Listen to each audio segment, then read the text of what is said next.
The petroleum industry is an ever-changing web of oil, gas, politics, and money. It gets complicated sometimes, but we can bring you all the latest developments and include you in the discussions here on Kaieteur Radio. So tune in to 99.1 or 99.5 FM every Tuesday night at 20 hours for Petroleum 101 with me, your host, Kemol King. Kaieteur Radio, the radio with a difference.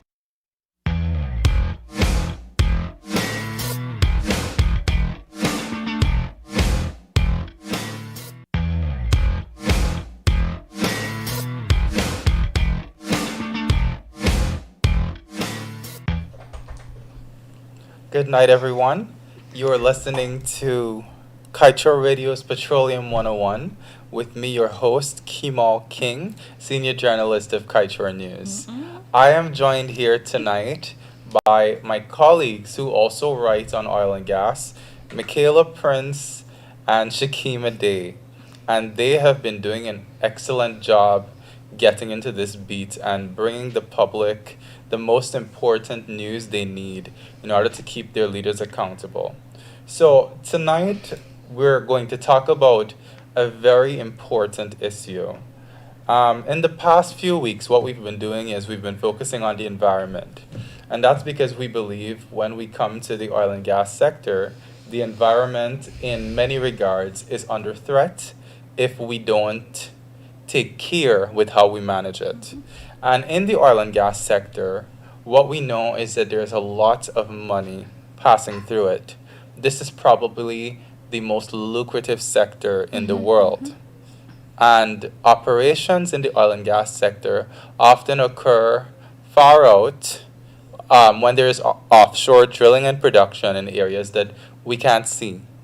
And with oil and gas companies, these integrated oil and gas companies, their goal is to make money quickly and to get those returns to their shareholders. The governments, in turn, have to protect the interests of their own shareholders, which are the people. In this case, the government of Guyana's shareholders would be you and me, the people of Guyana. So tonight we are going to talk about the environment and specifically the need for environmental studies. So I am going to bring your attention to a page in our newspaper called the Blunt Page, right? Our publisher, Mr. Glenlaw, about a few months ago decided that he needed to find another very creative way to bring out the message to keep our leaders accountable.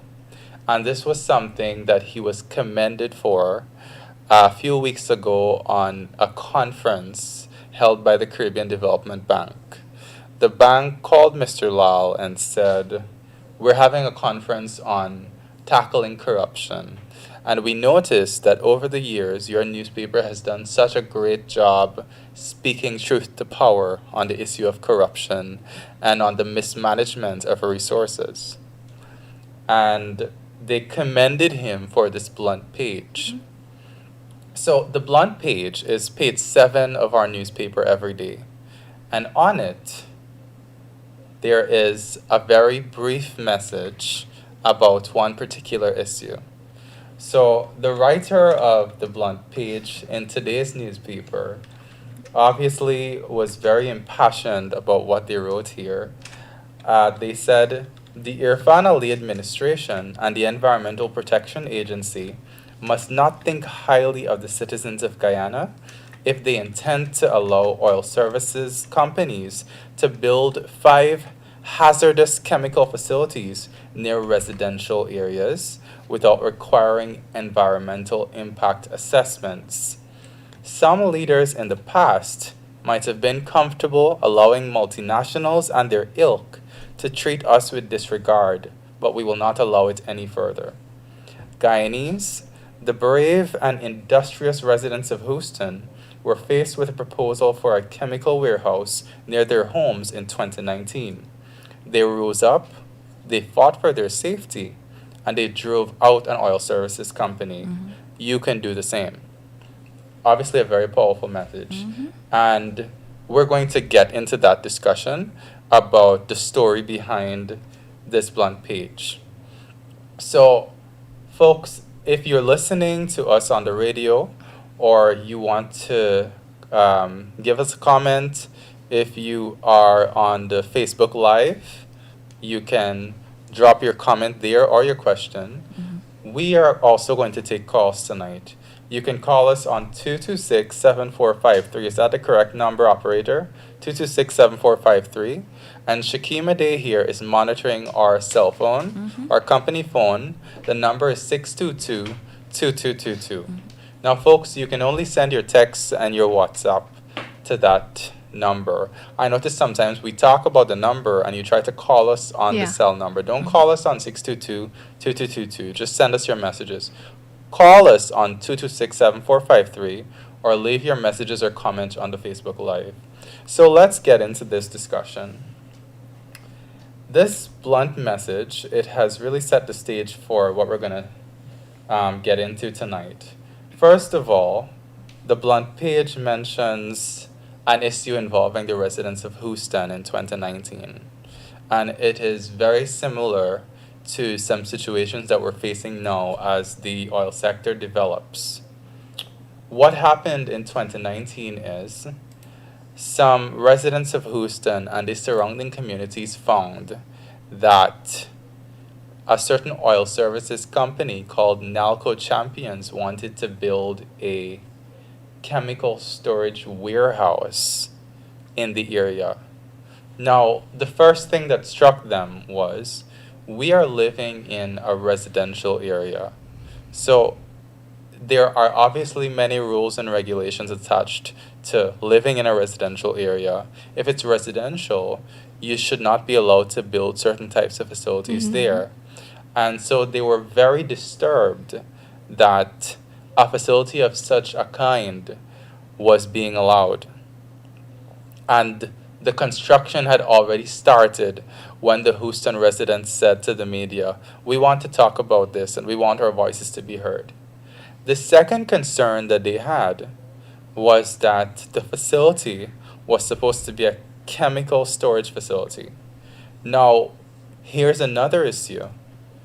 The residents of Houston and the surrounding communities, they were not properly consulted on the project and they were not informed about what type of facility it would be.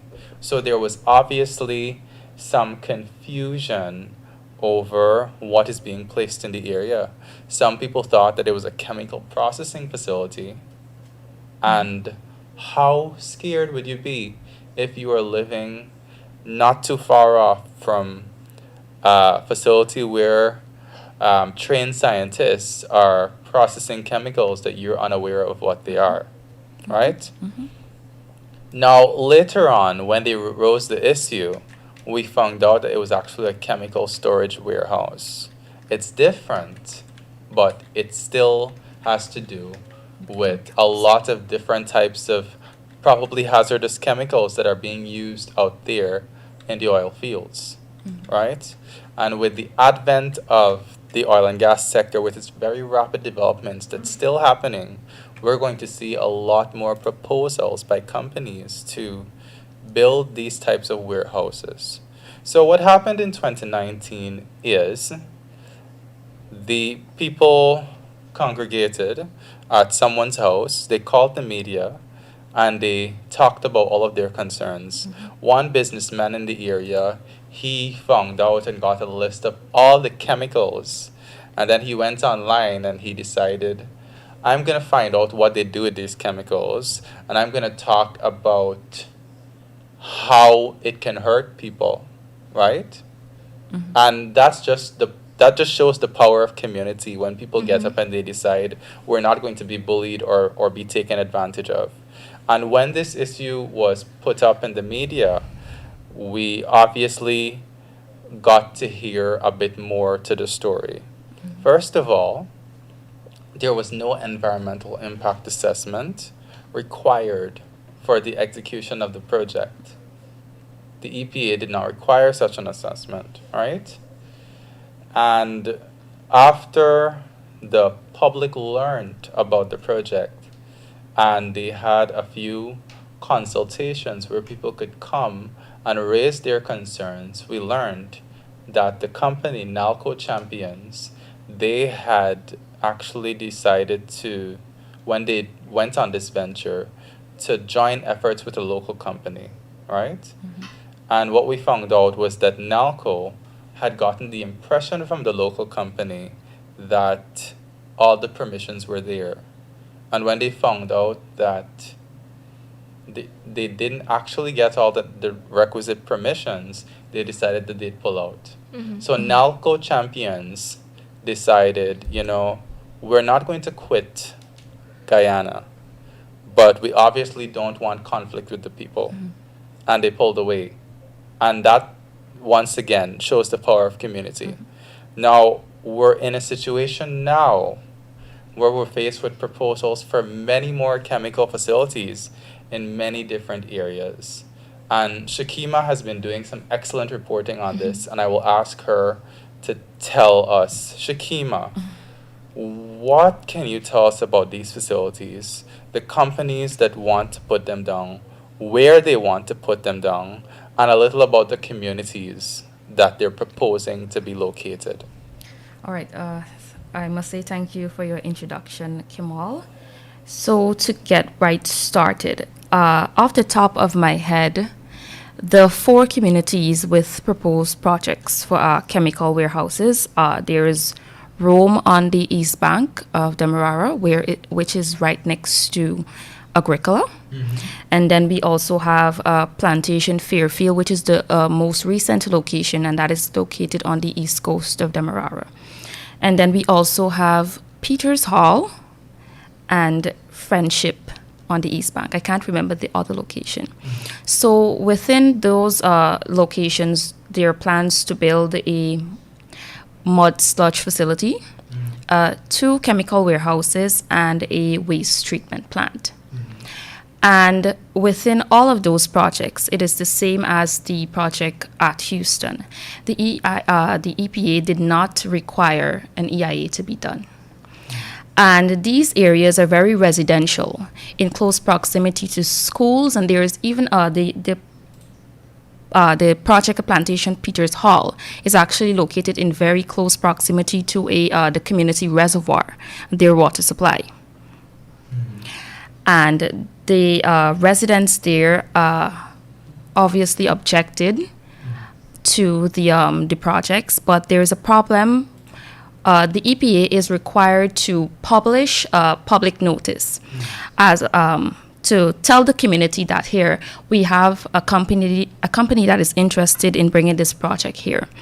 But the problem with that is that the notice is very small, and it's sometimes hidden in far areas in the newspaper, so people don't really see it until the project has gone a very far way. And on that notice, they stipulate that there is a 30-day period where if you have any concerns about the project, you can go into them and you raise your concerns, you raise whatever objections, and then they will move from there.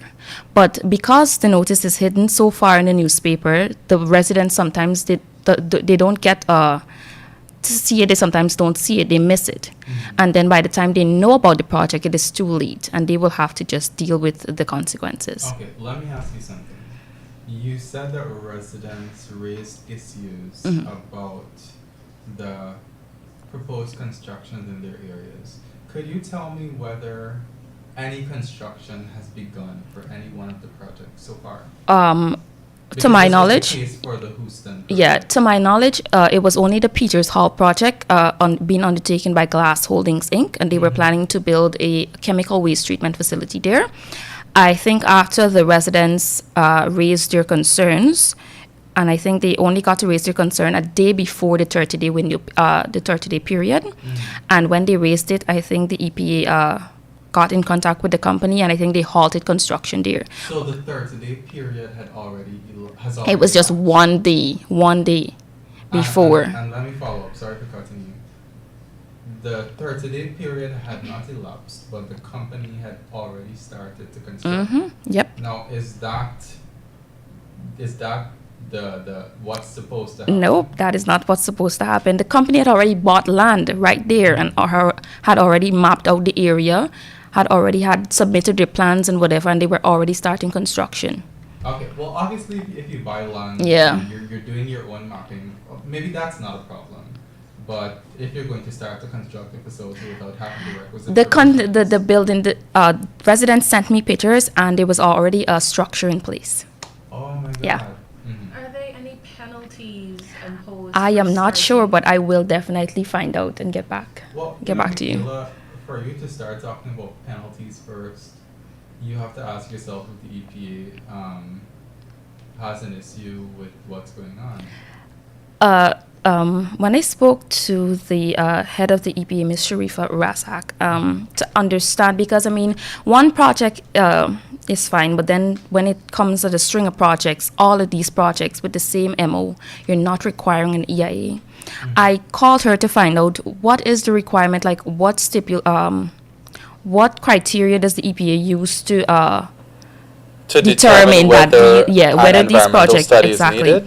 And she says that there's a study that a comprehensive study by this team that's done over this period, but I didn't get the time frame. She did not disclose. She did not disclose the name of the team or whatever, but she just said that there's a study that's done by this team, and they do checks and they do tests and they determine that the project does not has no effect on the environment, and then they go ahead. Well, definitely, you need to dig a lot more. Into Yes. that. It's ironic and a bit maddening to know that if you have to build a hotel in an area, you have to conduct an environmental impact assessment.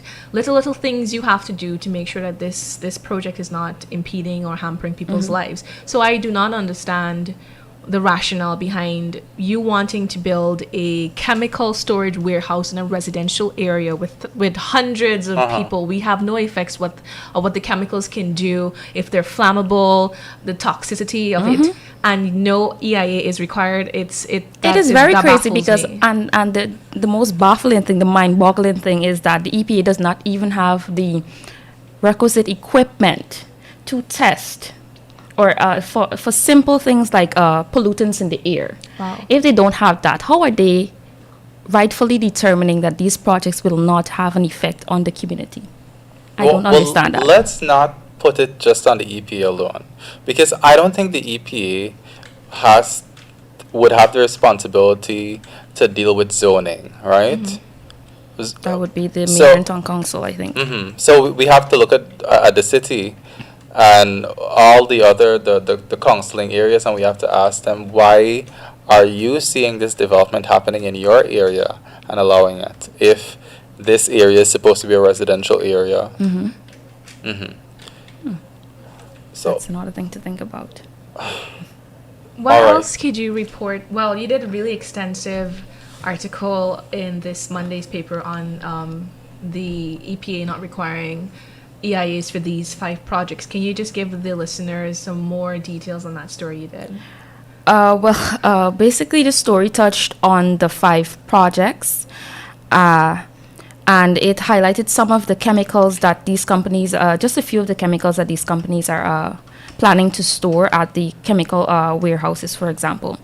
On the list, we have chemicals such as asphaltene inhibitors, we have corrosion inhibitors, biocide hydrate inhibitors, demulsifiers, we have chlorine scavengers, defoamers, and hydrate inhibitors. And these chemicals may sound a bit new, and they're all used in the oil production, And these are chemicals that are highly corrosive, and they're very, very toxic. Wow. well, here's the thing that I want to bring up, right? In the oil industry, so far in its development in Guyana, we have seen that in ExxonMobil's developments, Liza 1, Liza 2, and Payara, we have gotten a conflict between the media and transparency advocates and the government and the oil companies, in that sometimes what the oil companies want to do, like I said earlier, is put in an infrastructure that saves them money. And sometimes it's not in their best interest to put in infrastructure that, say, does something that safeguards the environment or does the best thing. I mean, what they want to do is make money. And if I can save costs on one thing, I will save costs, right? So obviously, it is the government's responsibility to come and say that an environmental impact assessment is necessary. Let me ask you, Shikema, could you say whether it is for all of these projects that are being proposed currently that the 30-day timeline has elapsed?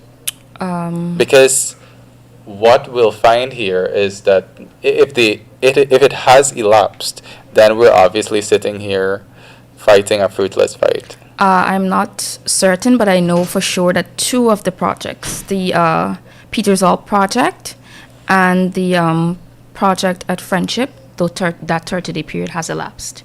I'm not certain about the other two. Okay. Now, we're going to go on a quick 1-minute break, and we'll be back with you in just a moment. So, when we come back, I hope to get some calls, some messages, some questions. If there's anything you're curious about, if there's anything that we said so far that's unclear. I do see some messages on the Facebook Live, and we will get to them. Messages not necessarily related to the issue of the warehouses, but thankfully we have somebody here, Mikaila Prince, who has been writing on these issues, and she is quite qualified to answer them. So, operator, let's go on a break.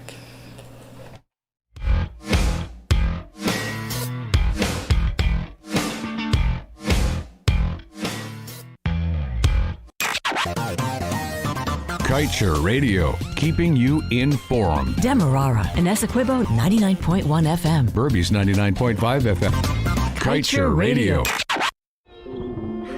Esencia Latina, el programa de radio en español de las noches. Unámonos a este espacio lleno de entretenimiento en donde daremos a conocer las últimas tendencias en el mundo del espectáculo, cultura, y juntos podremos disfrutar, cantar y bailar la música del momento.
Write about these issues in the paper, we are not going over the heads of people who don't know the language that's typical to this industry, right?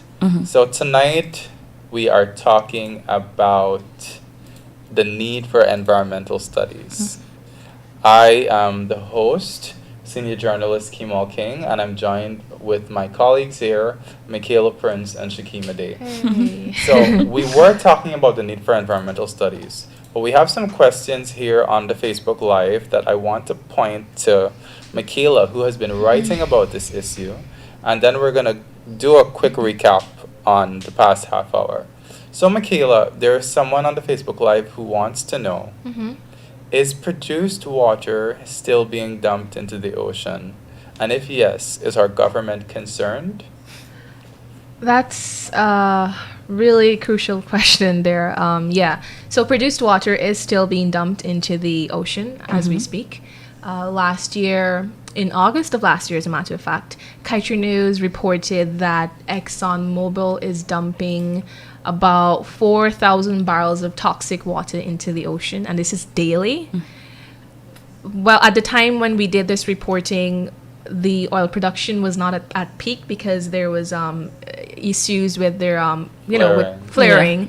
And in December of last year, we reported that they fixed that compressor and then they went up back to their peak production. So this 4,000 barrel was at a time when things were low, and now that things have increased, it's possible, well, it's likely that the dumping of that produced water has increased as well. Wow. As of right now, I'm not sure what the number is, but we are hoping to get that information from the EPA within the new week. We had reported a few days ago, a week or so, that the Liza 2 would dump 3 times more than what is being done Liza 1? at Liza 1, the 100,000 barrels, and at Liza 2, it would release 3 times more toxic water than Liza 1. This is something that Kemol, you would have written on in January of this year. Whether the government is concerned, we have been writing on this extensively. We have heard nothing from the government on this. For the year so far. Well, for the year so far. Well, let's give them some time. We know Well, that yes. last year, when we did raise the issue of produced water, there was the fact that the issue of produced water and flaring held up the approval of the Payara project. And we did see some changes in the language that speaks to handling flaring and produced water in the Payara permit. And one of the things that was put into there with regards to produced water was the requirement for a study. So could you tell us a little bit about that, Mikaila? Sure. Well, this study is meant to determine what the impact of this produced water will have on the ocean and the fishes and marine life and the ecosystems. We had Mr. Alistair Routledge, the country manager of ExxonMobil Guyana. He said last year that the produced water has no effect on Guyana's oceans, but yet no study has been conducted. So it is something that we really, really need to get done, hopefully before the year is out. I had done a story a couple of days ago focusing on a research paper that was done in New Zealand, where they focused on produced water and how it affected the marine life there. It said that some fishes were unable to reproduce because of the toxicity in the water. You had some of them dying out, some concentrations would just swim further out. But what is important to note is what would happen in a well in New Zealand might not necessarily apply to wells in Guyana. Hence why it is important, it is imperative that we conduct a study to determine the effects of produced water in the ocean. Thank you very much, Mikaila. Yes. So before we go too far out, let's bring us back to the topic of the conversation. Thank you very much for that question to the person that asked. Tonight we had a discussion about the need for environmental studies, and we told you how in 2019 we saw an excellent and inspiring example of the people of a community coming out and standing up to the oil industry and protecting their community.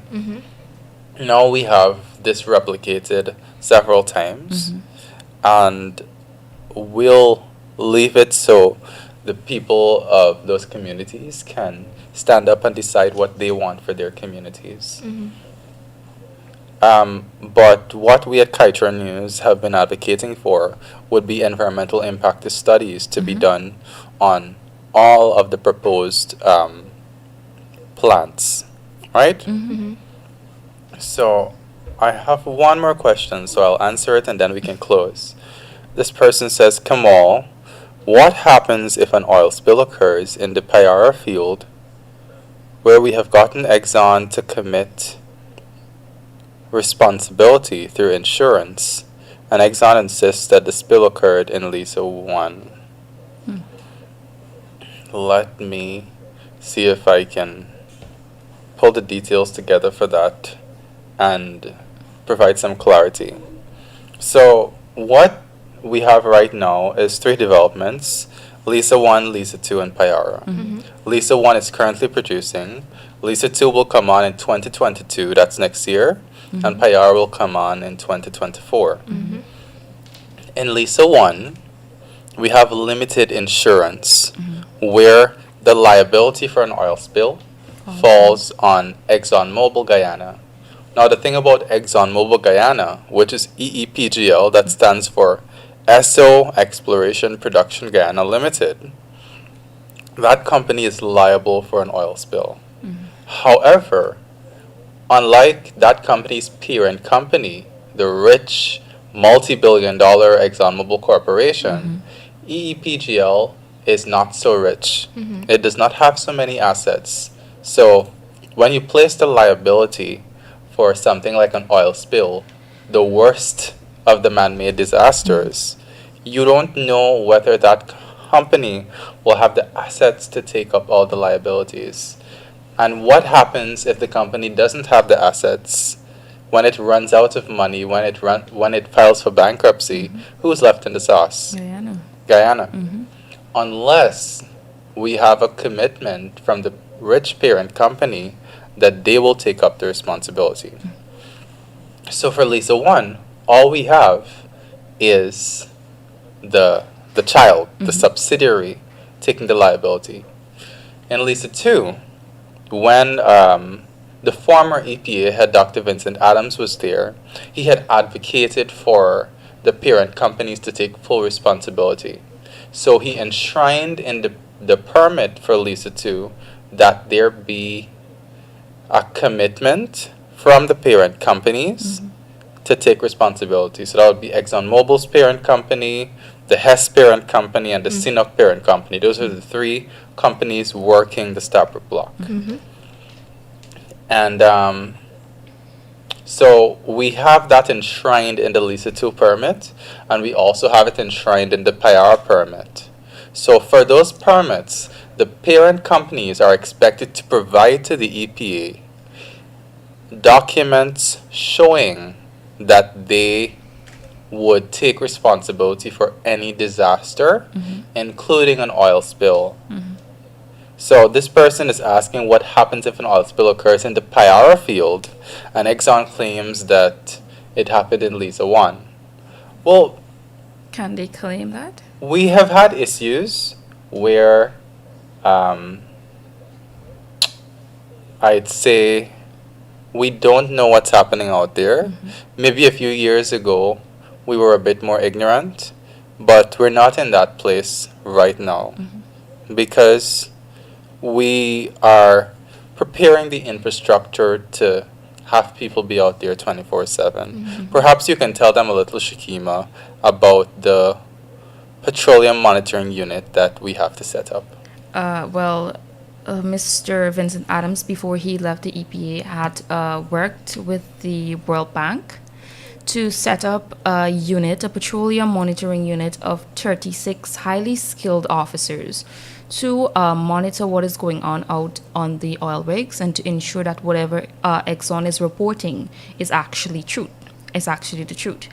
But there were several constraints, chief among them the no confidence motion, which hampered the previous coalition government from expending the funds needed to hire these 36 workers. So currently we do not have that unit, and that is why he has been advocating for the government to pump the funds needed into the EPA so that that unit can be convened. Okay. Now, I'll tell you, the public, why I'm not worried that Exxon can claim an oil spill from one place comes from another. Because we have fishermen out there, we have boats out there that can see what's going on. You can clearly distinguish between the Lisa Destiny and the Prosperity when it starts producing oil, and the Lisa Unity when it starts producing oil. So we'll know where the oil is coming from, what sites the oil is coming from. Our fishermen will know. Yeah. And when the GRA also and the other agencies that are involved in the monitoring of the oil sector send their people out there to monitor, they'll know too. So we are clueless about a lot of things, and our capacity is low, but we're not completely clueless, Yeah. right? Just to add to what you said there, Kemal, Dr. Janet Bolkin, she's an anthropologist at the University of British Columbia in Canada, and she told us in a Morehouse discussion a few weeks ago that the fisherman can be the front line of monitoring these oil operations, Right. because these are the men who are out there and they have the first approach, the front line approach as to what's going on. You do not need a UG degree, she said, to know whether something is wrong is going out there. Is there oily sheen on the water? Is there the smell in the air? Is it different? Do you see dead fishes? Is there a large concentration of fish? These are all the things that the fishermen who have the knowledge to report back to the government or to the EPA or to a non-environmental organization, and they can formulate, how they are going to tackle these reports. So to the fishermen that are listening, you are important as well. So think yourself of important. Okay. We're going to pick up some of the questions. We're going over time, but we're going to pick up some of the questions on the Facebook Live. Do we have any questions on the mobile? No questions as yet. Okay. This person wants to know, how competent is our EPA personnel in petroleum matters? Wow. Wow, that is a very tough question to Okay. ask. There's an obvious story I can tell you behind here about Dr. Vincent Adams.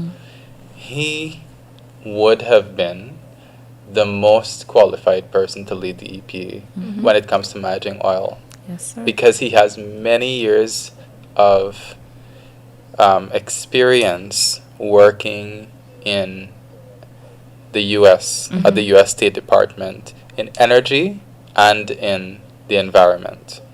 So he has a dual-pronged qualification. He has studied both issues, so he's quite qualified. And when he was at the EPA, we saw that qualification put to the test, and he has delivered in many ways. He gave us the provision which would require the parent companies to accept liability. Do we have a caller in? No, we do. Would require the parent companies to accept liability. Do we have a caller? Hello? Caller? Hello? Caller, you're on the line. Hi, good night. Good night. Good night. I would like to commend all of you, and I appreciate the topic. But I would like to know certain things, like these places that the oil company wants to build their chemical bond. Yeah. In the government, no, because these people, I think, can't go just to a residential area to build. To me, it looked to me that they do not care about their own people. Or let's say, what if these oil company want to build in an area where these government leader or any politician is living? Would they allow it? That's an excellent Or question. next question, I would like to know who appointed the head of the EPA. Thank you. Okay. So I'll go to your first question first. We had the head of the EPA, who was Dr. Vincent Adams there. He was actually appointed by the EPA and UEFC government, and he was quite active as at the head there. Let me just give a preface to be mentioning that Kaieteur News is not biased toward any administration or any party. So just putting that out there. When the PPP government came in, it decided to remove Dr. Vincent Adams. They had sent him on leave, and then they had said that they recognized that Dr. Adams is qualified, and that what they would do is make use of his expertise somehow. But they decided to fire him from the EPA, and they have not brought him on in any capacity so far. And the person that is acting as the head of the EPA currently is Ms. Sharifa Razak.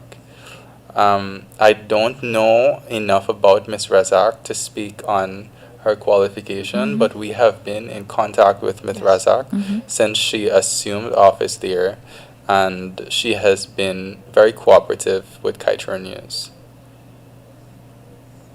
Sir, are you still there? Okay, he's off. Yeah. So, yeah, Miss Razak has been very cooperative, and I think I can say as a journalist, I appreciate that because we send out about 10-20 emails every day Yeah, true. calling so many people trying to get information, and the secretiveness from officials in the public service is just extremely daunting and frustrating. And annoying. And the EPA has been exceptionally on Forthcoming. top of their game in this regard. So, and what was the first question that Miss Sir asked? It had to do about why the government is allowing these. Yeah. Oh, right. So obviously, it's an excellent rhetorical question about whether the government officials would be concerned that an oil services company wants to build a chemical warehouse in their area. Of course, you want the best for your area. Of course, you would advocate for an environmental study to be done. Of course, you would want to be sure that if this facility is being built in your area, as a government official, you would advocate for the highest protection. And I think if you're running for public office and you know that you would do this for yourself, then you should do it for every single citizen, right? All right. I do not think we have any more questions on the line. Thank you, caller, for your message and for your questions. We're going to close because we've gone over time and we don't have any further questions. So thank you, everyone, for listening and for watching on the Facebook Live and for leaving your concerns and your comments. Please join us again next Tuesday at 8 o'clock here on Kaieteur Radio. We go from 8 to 8:30, or if you have questions, we go over a little just to facilitate you. So I'm Kemol King. I'm Shikema Day. And I am Mikaila Prince. Have a good night. Bye-bye.